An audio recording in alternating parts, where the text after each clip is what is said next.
हमने अभी बात की कि भारत में किस किस प्रकार की कृषि पद्धतियां प्रयोग में लाई जाती हैं। अब हम देखते हैं कि भारत में ही कृषि में नवीन जो प्रवृत्तियां आई हैं, उपयोग में लाई जा रही हैं और उससे कृषि में रूपांतरण जो हुआ है उसकी क्या क्या विशेषताएं हमें देखने को मिलती हैं। हमें पता है कि प्राचीन काल से ही भारत में कृषि का कार्य हो रहा है और स्वतंत्रता प्राप्ति से जैसे ही हमें स्वतंत्रता मिली तब जो कृषि की स्थिति थी और आज वर्तमान में इसमें हमें बहुत अधिक परिवर्तन देखने को मिलते हैं। तो इसी संबंध में हम बात करते हैं कि क्या क्या चेंजेस आए हैं। और चूंकि हमारा देश जो है वो एक कृषि प्रधान देश है तो कृषि के विकास के लिए चूंकि इतनी सारी जनसंख्या कृषि पर निर्भर है तो कृषि का विकास करना हमारा एक महत्वपूर्ण उत्तरदायित्व हो जाता है। तो इसके लिए कौन कौन सी नीतियां बनाई गई हैं, कौन कौन सी पद्धतियां अपनाई गई हैं। पहला हम देखते हैं जमींदारी प्रथा का उन्मूलन। स्वतंत्रता के समय जब हम बात करें जो कृषि कार्य होता था उसमें मुख्य रूप से जमींदारों का जो है वो प्रभुत्व होता था, उनका स्वामित्व होता था कृषि भूमि पर या कृषि की जाने वाली जमीन पर। और जो कृषि कार्य करते थे, कृषि मजदूर के रूप में जो कृषक कृषि कार्य करते थे वो एक बंधुआ मजदूर के रूप में रह जाते थे और बंधुआ मजदूरी के रूप में वो जमींदार उनसे कृषि कार्य कराते थे और उस कृषि कार्य से जो भी उत्पादन प्राप्त होता था उन पर जमींदारों का प्रभुत्व होता था या हम कहें उनका अधिकार होता था। जैसे ही स्वतंत्रता प्राप्ति हुई और भारत में कृषि के विकास के लिए जो योजनाएं बनी तो सबसे पहले उसमें ये शोषण से संबंधित जो नीतियां हैं, शोषण के विरुद्ध हम कह सकते हैं नीतियां बनाई गई जिसमें जमींदारी प्रथा का उन्मूलन किया गया। और हम ये कह सकते हैं कि कृषि के विकास में या कृषकों की स्थिति में सुधार के लिए ये एक सबसे महत्वपूर्ण कदम उठाया गया। दूसरे फैक्टर की हम बात करते हैं कि क्या सुधार आया तो उसमें हम देखते हैं भूमि की अधिकतम सीमा का निर्धारण किया गया। भूमि की अधिकतम सीमा का निर्धारण किया गया शासन के द्वारा।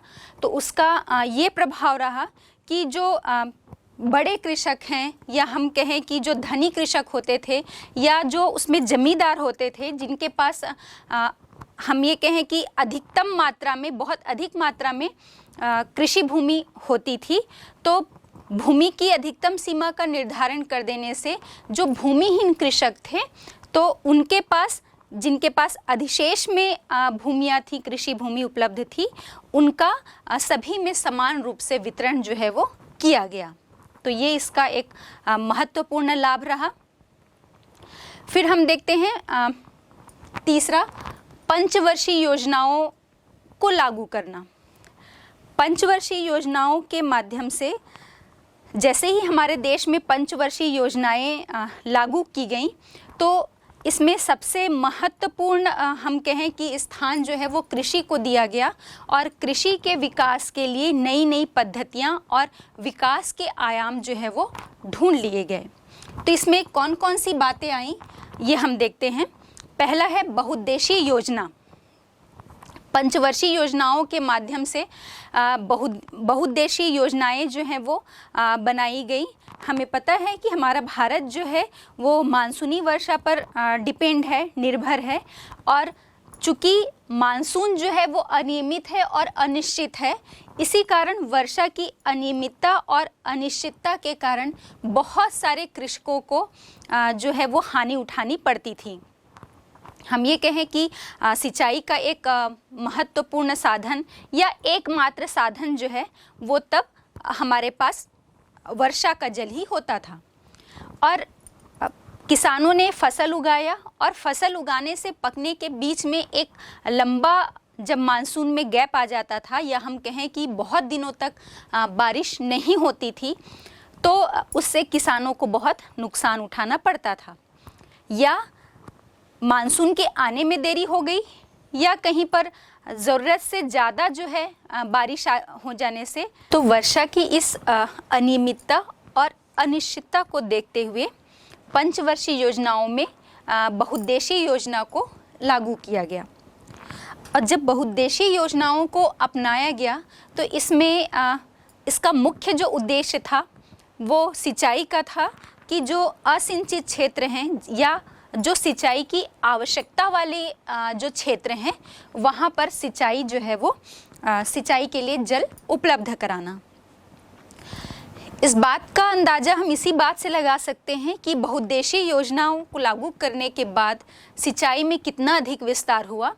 ये जब सिंचाई का जो विस्तार है वो हम 1951 या उसके पहले की बात करें तो कुल सिंचाई का जो क्षेत्रफल था वो लगभग 220 लाख हेक्टेयर था।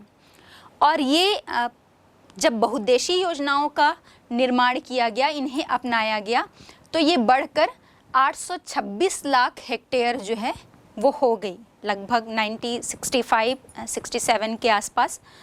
तो बहुउद्देशीय योजनाओं को अपनाने से सिंचाई में बहुत अधिक विकास हुआ इसका, या हम कहें कि विस्तार हुआ। और हमें पता है कि जब कृषि कार्य किया जा रहा है तो उत्पादन को बढ़ाने के लिए सिंचाई जो है वो कितनी आवश्यक है। इसके बिना हम कृषि उत्पादन बढ़ाने की कल्पना भी नहीं कर सकते। और साथ ही साथ एक और फ़ायदा हुआ बहुउद्देशीय योजनाओं से, सिंचाई के लिए जल की उपलब्धता तो हुई ही, और साथ ही साथ बहुउद्देशीय योजनाओं के माध्यम से विद्युत भी जो है वो उत्पन्न की जाने लगी। जल विद्युत जो है बहुउद्देशीय योजना के माध्यम से उत्पन्न की जाने लगी। अब इस पंचवर्षीय योजनाओं में एक तो बहुउद्देशीय योजना को लागू किया गया, दूसरा हम देखेंगे सामुदायिक विकास कार्यक्रम, इसे लागू किया गया। कृषि विकास के लिए सन 1952 के आसपास हम देखेंगे कि सामुदायिक विकास कार्यक्रम लागू किए गए और इसके बहुत ज़्यादा उत्साहवर्धक परिणाम जो है वो देखने को आए। तो सामुदायिक विकास कार्यक्रम में जो भी कृषि की कमियां थी उनको उजागर किया गया और उसको दूर करने के लिए अनेक प्रयास जो हैं वो किए गए। इसके बाद हम देखते हैं कि पंचवर्षीय योजनाओं में ही आपका IADP कार्यक्रम जो है वो लागू किया गया। IADP intensive agriculture district program, ये प्रोग्राम जो है वो आपका 1961 में इसको लागू किया गया। और तब प्रारंभिक जो स्थिति थी तब इसे कुछ जिलों में ही अपनाया गया था और उसके बाद इसका विस्तार किया गया। और जब इसका विस्तार किया गया तो एक नई तकनीक के साथ इसको लागू किया गया और इसका नाम रखा गया तब IAAP, मतलब इंटेंसिव एग्रीकल्चरल एरिया प्रोग्राम के नाम से इसे सभी स्थानों पर लागू किया गया। इसके बाद हम देखते हैं पंचवर्षीय योजनाओं में ही हरित क्रांति जो कार्यक्रम है इसे लागू किया गया, जो आपका HYVP के नाम से जाना जाता है, हाई यील्डिंग वैरायटी प्रोग्राम।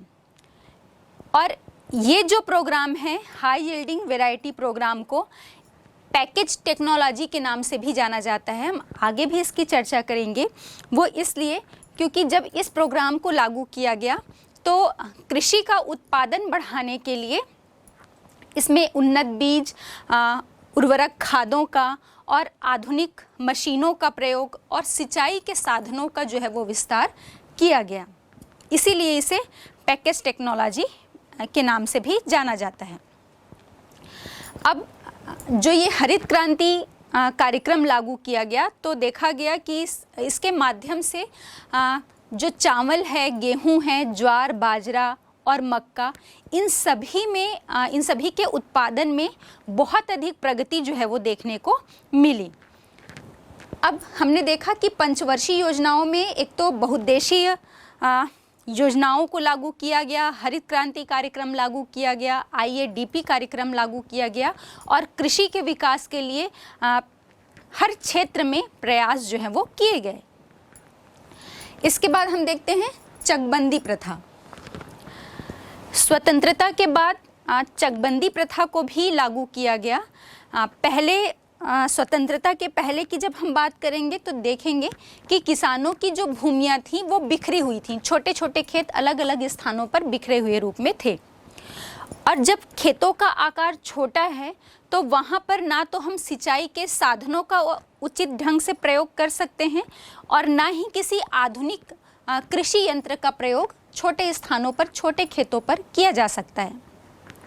इसलिए चकबंदी प्रथा को लागू किया गया और जब चकबंदी प्रथा लागू की गई तो किसानों की जो बिखरी हुई भूमियाँ थी उन्हें एक जगह पर लाया गया, एक ही स्थान पर उन्हें भूमि जो है वो प्रदान की गई। और जब एक स्थान पर भूमि, जो बिखरे हुए खेत थे वो एक ही स्थान पर आ गए तो इससे हम देखेंगे कि भूमि का आकार या खेत का आकार जो है वो बड़ा हो गया। और खेत का आकार जब बड़ा हो गया तो वहाँ पर जो सिंचाई के साधन हैं वो और जो आधुनिक कृषि यंत्र तकनीक का प्रयोग करना बहुत आसान हो गया। और इन सब के प्रयोग से फिर हमने देखा कि जो कृषि की उपज थी, उसका जो उत्पादन था, उसमें वृद्धि हमें देखने को मिली। अगला हम देखते हैं कि क्या सुधार किया गया। तो इसके अंतर्गत है अनुसंधान निगमों की स्थापना। अलग अलग अनुसंधान निगम जो है वो स्थापित किए गए स्वतंत्रता प्राप्ति के बाद। अलग अलग संस्थाएं बनाई गई, जैसे राष्ट्रीय बीज निगम है, कृषि उद्योग निगम है, राष्ट्रीय सहकारिता विकास निगम की हम बात करें, या कृषि मूल्य आयोग जो अलग अलग कृषि फसलों के लिए मूल्य का निर्धारण करता है। तो इन संस्थाओं की स्थापना या विकास करके जो किसान हैं, चाहे वो छोटे किसान हों, बड़े किसान हों, उनको उचित मूल्य पर बीज और खाद जो हैं वो उपलब्ध कराए गए। और साथ ही साथ उनका जो उत्पादन था, चाहे किसी भी प्रकार के कृषि उत्पादन हो, चाहे हम गेहूं की बात करें या चावल की बात करें, गन्ने की बात करें, तंबाकू की बात करें, तो इन सब के लिए एक मूल्य जो है वो निर्धारित किया गया, जिससे एक अच्छी कीमत जो है किसानों को उनके उत्पादन की मिल पाए। अब इन सभी के अतिरिक्त और भी अन्य सुविधाएं हैं, उनका अच्छी तरह प्रचार प्रसार किया गया, जिससे किसान जो हैं वो अपने उत्पादन को बढ़ा पाएँ और कृषि का विकास अच्छी तरह हो भारत में। तो ये कौन कौन से हैं? उर्वरक हो गए, या हम अलग अलग आधुनिक तकनीक के जो कृषि यंत्र की बात करेंगे, औजारों की बात करेंगे, अधिक उत्पादन देने वाले बीजों की बात करें, मृदा की उर्वरा शक्ति को बढ़ाने के लिए खादों के उपयोग की हम बात करें, तो इन सभी सुविधाओं का बहुत वृहद पैमाने पर प्रचार और प्रसार किया गया, जिससे कृषि उत्पादन को बढ़ाया जा सके। तो ये हमने देखा कि स्वतंत्रता के बाद भारत में कौन कौन सी नवीन तकनीक या प्रवृत्तियां जो हैं वो अपनाई गई कृषि के विकास के लिए। अब अभी इसी के अंतर्गत हमने बात की थी पंचवर्षीय योजनाओं में हरित क्रांति जो प्रोग्राम है, कार्यक्रम है, उसे लागू किया गया। तो उसे हम थोड़ा विस्तार से जान लेते हैं, क्योंकि जब हम हरित क्रांति की बात करते हैं तो वाकई में ये एक क्रांति या चमत्कार ही हम इसे कह सकते हैं, क्योंकि जब ये प्रोग्राम लागू किया गया, कार्यक्रम लागू किया गया, तो ये किसी चमत्कार से कम नहीं था कृषि उत्पादन के संबंध में। तो क्या था?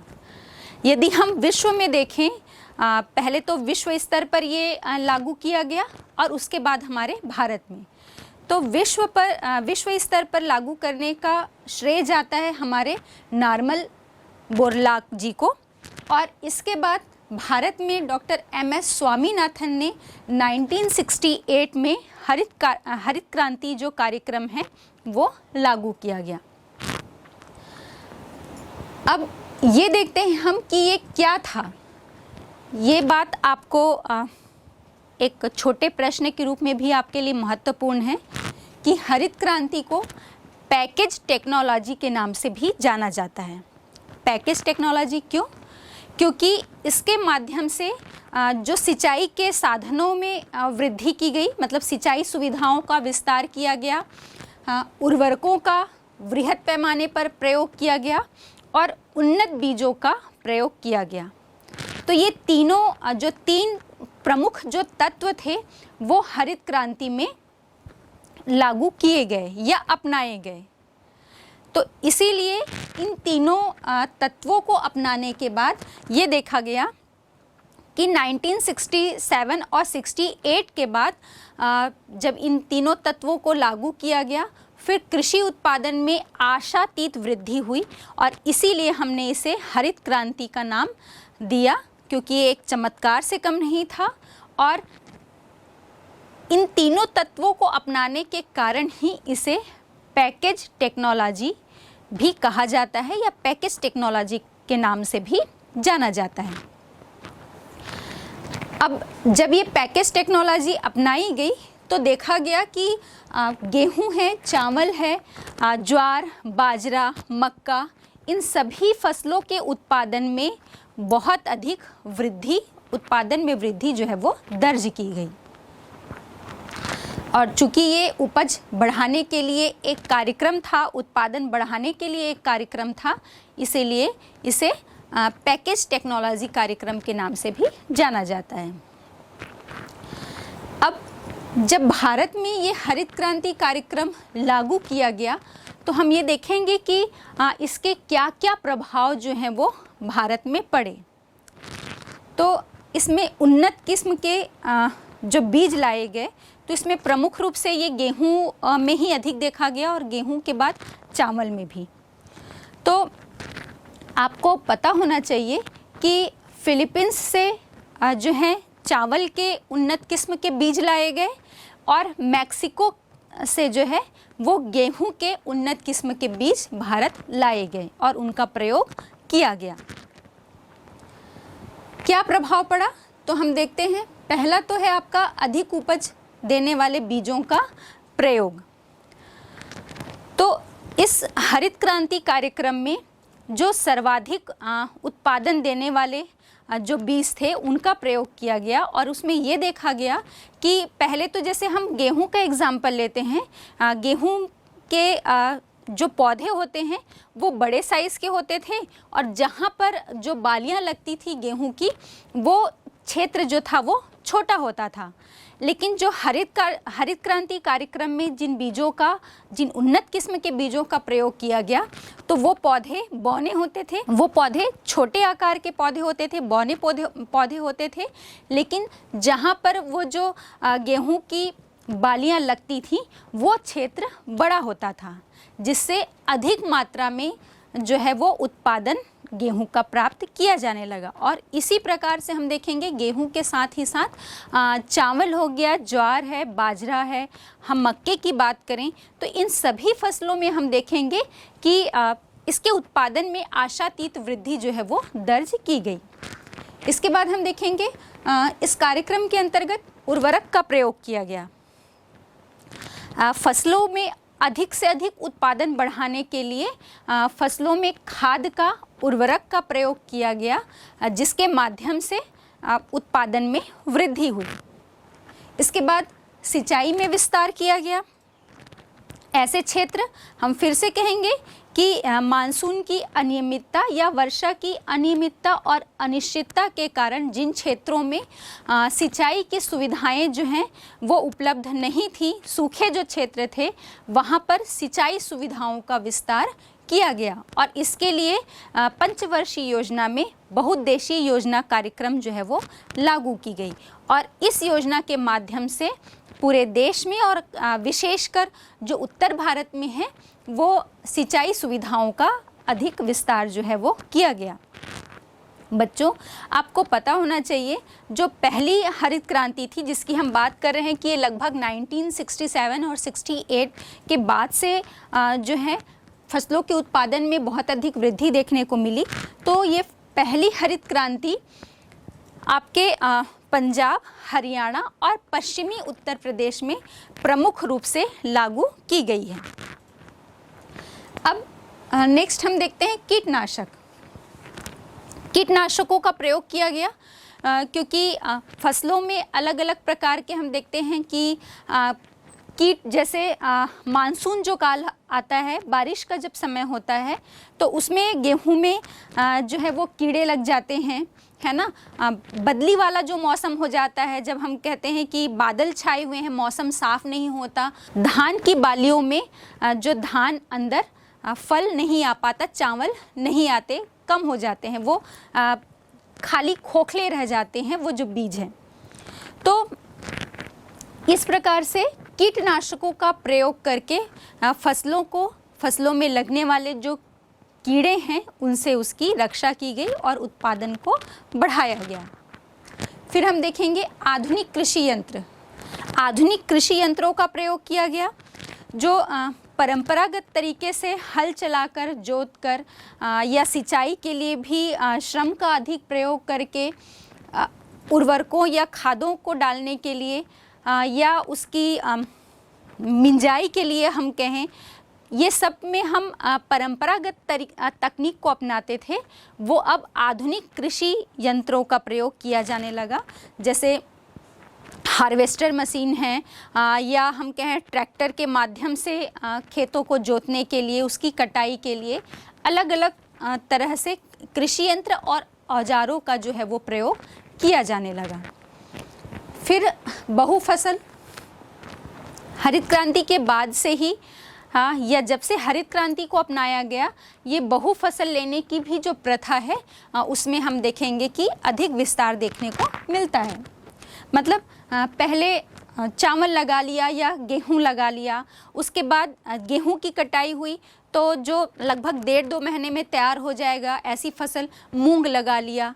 तो इस प्रकार से एक फसल की कटाई के बाद जो कम समय में जिन फसलों का वर्धन काल कम होता है, ऐसे फसल जो हैं वो लिए जाने लगे। इस प्रकार बहुफसल क्षेत्र का विस्तार जो है वो देखने को मिला। फिर नेक्स्ट हम देखते हैं ऋण सुविधाएं।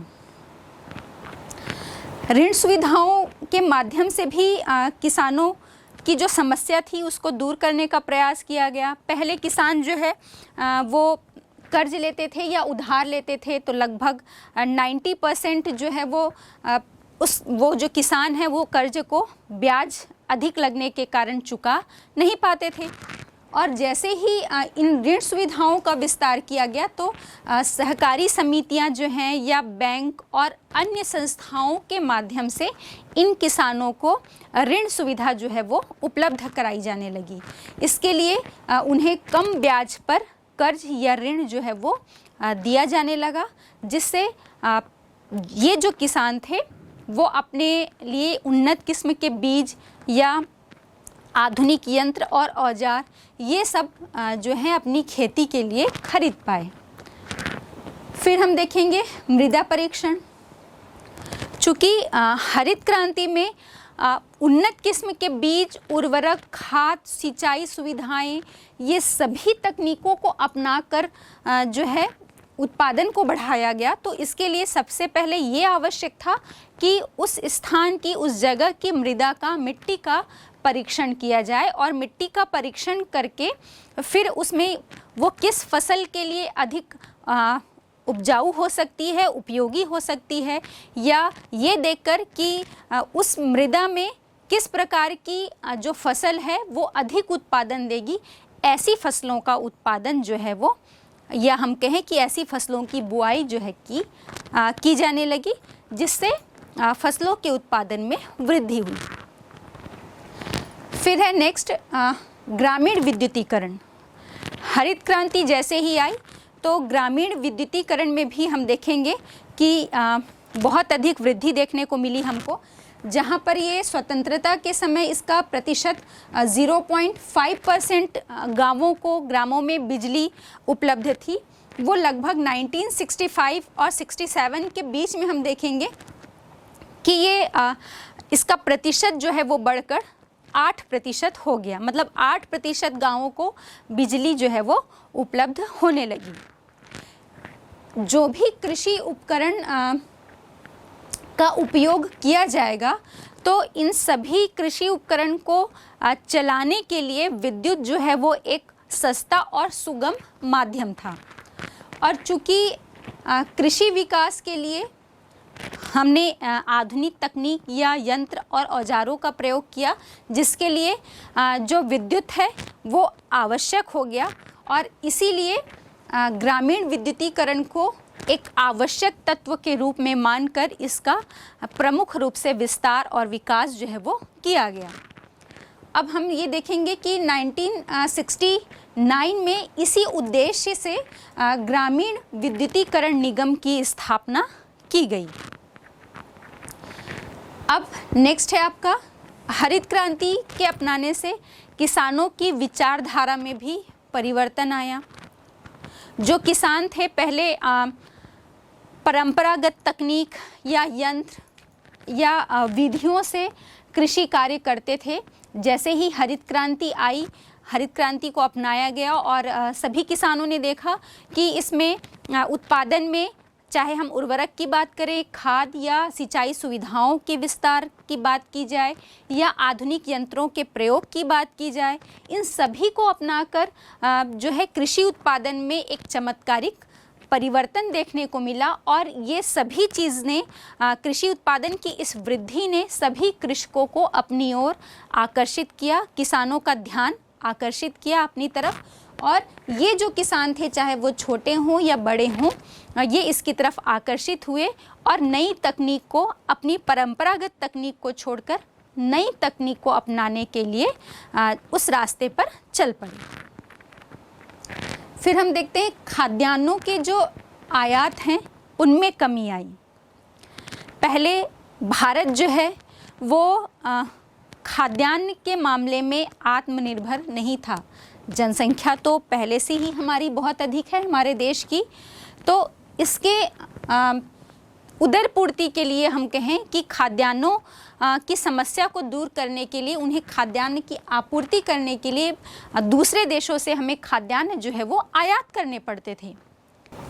लेकिन हरित क्रांति का प्रमुख उद्देश्य ही था, सबसे पहले जब इसे पहली हरित क्रांति को लागू किया गया, तो इसका प्रमुख उद्देश्य ही था कि खाद्यान्नों के मामले में देश को आत्मनिर्भर बनाना।